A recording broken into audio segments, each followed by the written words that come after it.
How doing, guys? Gore TCG here. Today I'm gonna bring you a deck profile. I do have two deck profiles in here. This were the ones that I played in my release tournament. We did a little bit something. We did something different on the release tournament. We were originally going to draft, but due to past experience, sometimes drafting for us was a little bit boring. So we just decided to just make just build the decks and just give it a try and do a best of three. Obviously you could change decks between rounds and all this stuff, kind of like side decking for sure. So you could play different decks, and it was pretty freaking good. I really like it. So the two decks that I went and played, well, it wasn't really two decks. You could play many other decks, but at least the two decks that I played were Forest Fairies was extremely good, and Kwon, or whatever you call him, and here I literally won the card. It's pretty freaking cool. I don't know if you can see here the stamp. This is completely stupid for sure, but yeah, stamp, yeah, that's something I wanted to show.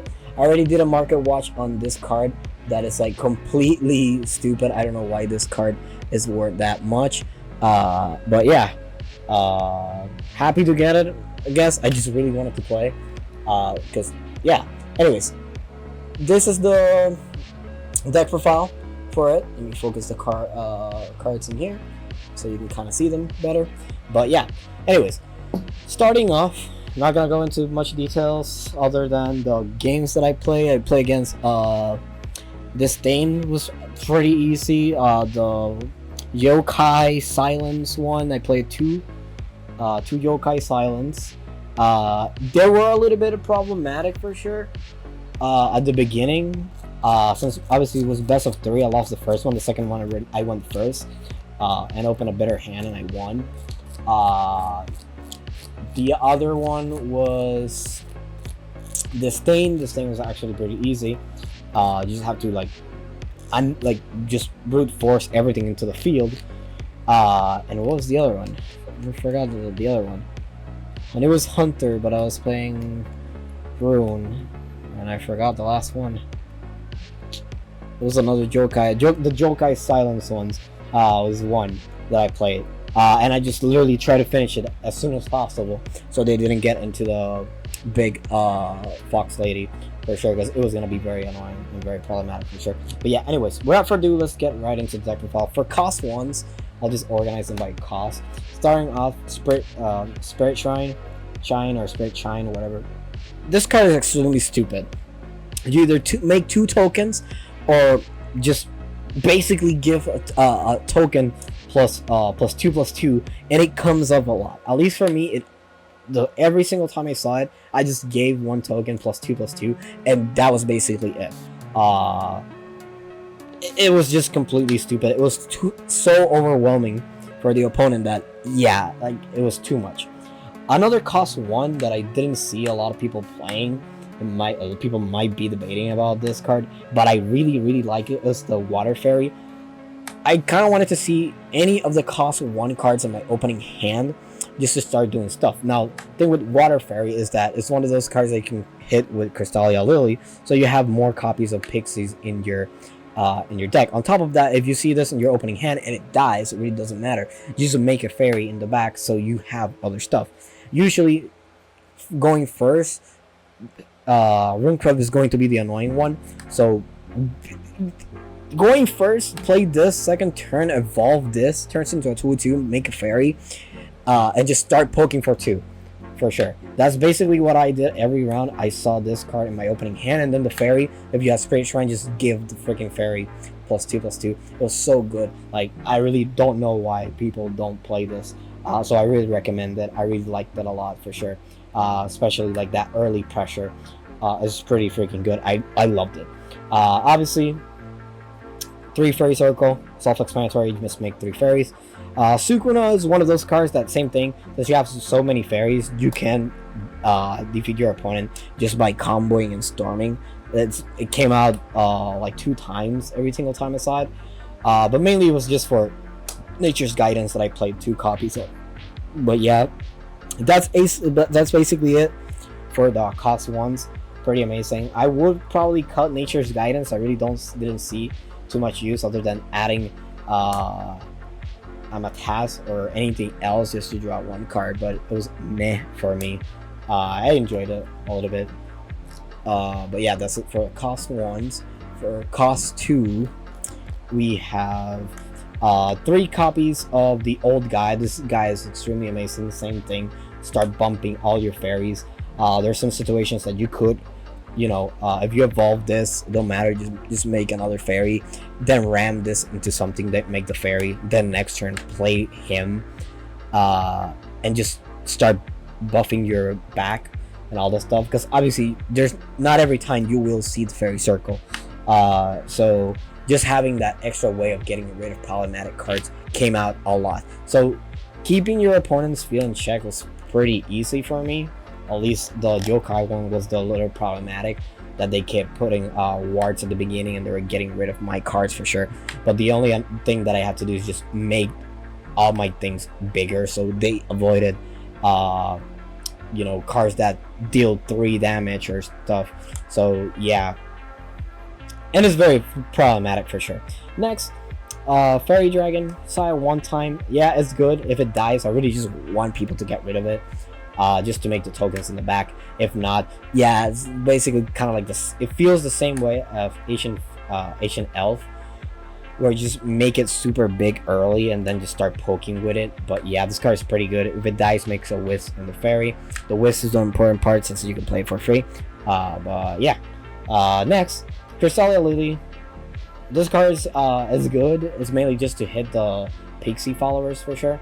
And you play plenty of Pixies for sure. You play this, you play this that I'm gonna explain it now. The Blessed Fairy Dancer, pretty freaking good card for sure. She can hit herself, and also I'm playing the Water Fairy. So you have 12 targets that you can hit, if I'm not mistaken. Yeah, 12 targets that you can hit. So it's like whiffing with this is very hard. I hate whiffing with this card. So just maxing out in the majority of the cards is pretty good, especially the fact that Water Fairy is pretty good. So yeah, if I'm not mistaken, there was another card. Yeah, here it is. The other thing is the Amatask can target the Water Fairy and just give it Storms. This is a cost 1 Pixie follower. That's another thing that is like pretty freaking good, and sometimes it's very annoying. So yeah, it's kind of like a fairy that if it dies, it just makes another fairy. So yeah, it's pretty freaking good. Makes just overwhelm your opponent with it stuff. Seeing him in the opening has probably the best option. Blessed Fairy Dancer, same thing. It's a Pixie. Maximizing all your Pixie followers is pretty good. So obviously this gives +1/+1 to this Pixie. Super freaking insane. Like I said, the Water Fairy, like I said, is just another fairy that if it dies, it just makes another fairy. But yeah, and don't play a drinking game with me every single time I say fairy, take a shot. So you'll probably not survive. Alright, next thing is going to be 2 copies of Archer. It's good. The only time I saw it, yeah, it did its job. Just playing it on turn 2, turn 3, just swarm the fairies, and it did its job just to open up space. Other than that, it's meh. I'm still debating on this, but it's one of the only cards that, yeah, it will. It is spot removal, but it is good. That's it. Not much I can say. Next, 2 copies of Ancient Elf. Really didn't want to max this card. It comes up from time to time for sure, especially on turn 4, where you just play a bunch of fairies and then play this combo 3, give it +1/+1. So, like I said, it starts overwhelming your opponent, making Pixies way big. So it is pretty freaking good. I really enjoyed it. Will not play 3 because I really don't want to see it. If I see it in my opening hand, good, but I really don't want to see multiples. It's very annoying. But yeah, next, that's it for cost 2 cards. I hope I explained all of them, or you can just ask me. Next, for the other cards, this is just like late game, mid game, tight scenario cards. Playing one copy of Ivy Spellbomb, combo 3, oh sorry, deals 5 damage to something, combo 3, deal 3 to the leader. The combo 3 comes up a lot, and this is mainly just to get rid of those pesky wards or anything that might be a problem. For example, we're putting in place a Fox early, and they don't evolve it because they don't have the wall points. You know, you can start kind of like getting rid of it one way or the other. Obviously, this just deals 5. This has 9. So how do you deal with that? Well, obviously, another card that I will talk. I do play Roast Deer, so making the Thorn Burst is pretty good. Sometimes it's gonna be a little bit problematic for sure, but it's possible. It's possible. But yeah, card is amazing. Just dealing the extra 3 just to put more pressure is pretty good. Next, playing Elven Princess Mage. Card is good. Just make 2 Wisp. Yeah, that's it. Nothing else. This could be something else. I really didn't find anything extra. Next, Rose Deer. Really love this card a lot. Just making those thorns in the back and just leaving them there is pretty freaking good. You can burn your opponent for 3. If your opponent has something with ward that's gonna be very annoying, you can just get rid of the ward and draw a card.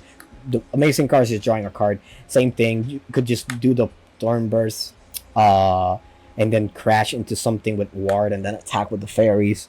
And then next turn use the Thorn Burst to burn your opponent, or just get rid of anything that is problematic and drawing 1 card. It's pretty freaking good. I really love it. Every single time this card came out, it did its job. Love it.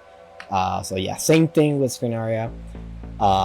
You will run out of cards. This card will just give you 2 more cards in your hand. If you can add it to your hand with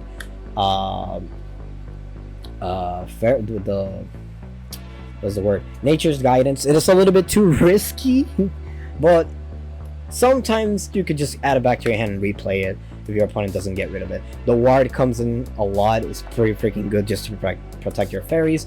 But yeah, this, really like it. And finally but not least, the card that I was debating on not playing, but and it did came out. That's how I win one of the games. Was the Rose Queen. Just turning all of your fairies in the back into Turn Burst, especially if you have this, just having 1 extra sometimes works. The one time it came up, it just sealed the game. That was it, because I was having trouble dealing with the opponent. So just had a bunch of fairies in the back and a couple of fairies in front, and just like played this and basically turn everything in Turn Burst, rest, and then just deal 6 extra damage to my opponent. And that's basically it. But yeah, other than that, this could be something else, to be honest. I really didn't find anything else. But it could be another pixie just to so you don't whiff. I was actually thinking of playing Arya, but yeah, I feel like Rose Queen is pretty good. But yeah, that's it for the main deck. So obviously we got token. Sorry, not token. Leader. I'm playing 2 of everything. This is the MVP, Water Fairy. I would play more. I'm not sure. Still debating on it. So yeah. Get through the problematic cards, especially this right here. Putting him back into the deck is pretty good. It didn't came up for me. I had to like force getting rid of it by Thorn Burst and the other stuff. Pretty annoying for sure. But yeah. And as soon as your opponent engages, it's dead. Archer deals damage to other stuff. It's pretty good. You don't even have to attack with this. You don't even have to evolve it. So this is one of the cards that if I will cut, I'll just cut this, to be honest. Because really the only time that I evolved this, it was just because my opponent was getting too comfortable swarming the field. The Water Fairy, this is pretty much the best card. Do not regret playing this. Like I said, on evolve just makes another fairy. So if this dies, just makes another fairy, and next turn you have the other fairy to start buffing it. That happened a lot. The Sukuna 2, I feel is good. You can just add it back to the hand to replay it later, just for that extra hidden storm that your opponent might not know. And Elven Princess Mage is just to make the Wisp. Since it's mainly more for combo, that's the only reason why I decided to play this. So yeah, that's it. I really didn't want to make this video too long, and it's already 15 minutes long. But yeah, that's pretty much it for the deck. I really enjoyed it. But yeah, anyways, guys, thanks for watching, and peace.